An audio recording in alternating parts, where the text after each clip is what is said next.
Today is May 1st, 2020. My name is Charles Suter. The next 5 minutes I'll be presenting to you a therapy method called the positivity tool that I believe can offer you rapid and simple to apply relief to occasional emotional distress. But first, a disclaimer. I want to remind you that this tool would be for those simple occasions when you simply get emotionally overwrought. Apply these tools, it will help. However, if you have a chronic problem that is frequent, intense emotional distress, you probably will need professional help. The main message or the philosophical approach to this therapy method, the positivity tool, is that there is no problem that cannot be improved with more positivity.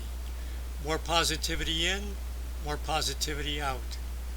Three steps you can take to improve any emotional flare-up that you might have. Number one, accept mindfully your life situation, whatever it is. Now, by mindfully, I mean heightened awareness. This is where you catch yourself in the middle of an emotional distress. You step outside yourself. You're now an outside observer, neutral. You're watching the emotions play in this person you are observing, which is yourself. Decide to be positive even if your life is far from desired. You don't have to change anything about yourself or your situation to eliminate your current emotional distress. All you need to do is to change your emotional distress is to choose to be happy. Happiness is a choice you get to make. Number two, develop and maintain a positive mental attitude. Now, this is something you need to work on all the time.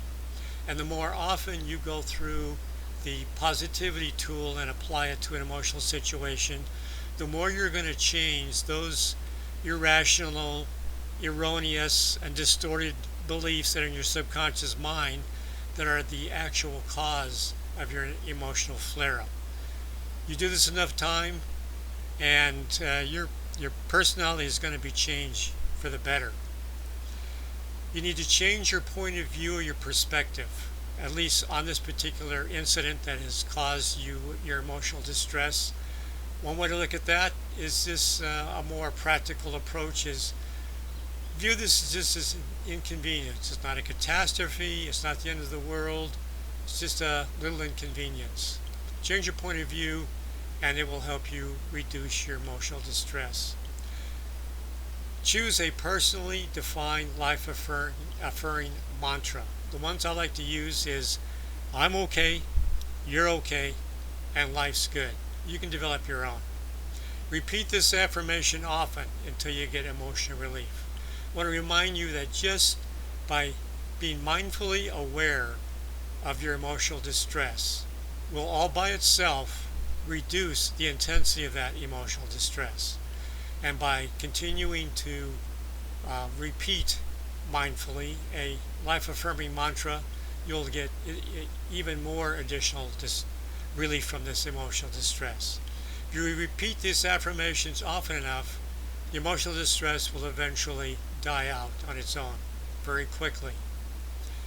Number three, respond to life with optimism to gain a force multiplier effect. Optimism is a force multiplier. By thinking and acting, which you can control, by doing that in a positive perspective, will make life better. You may not be able to control your emotions right away, but you can certainly control your thinking and your acting. Just repeat the positive affirmations. And by acting, pretend, act as if, fake your positivity. It may be hard to do, but there's no reason why you can't act as if you're a rational human being.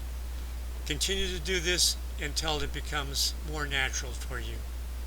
Maintain positivity without interruption. That is a good life goal for any of us. And the more you can approach life from a positive point of view, the fewer and less intense the emotional distresses you will suffer. My final message, no matter what happens, respond to life with positivity. That's all for now. Remember to stay positive. you'll be happier, healthier, and live longer.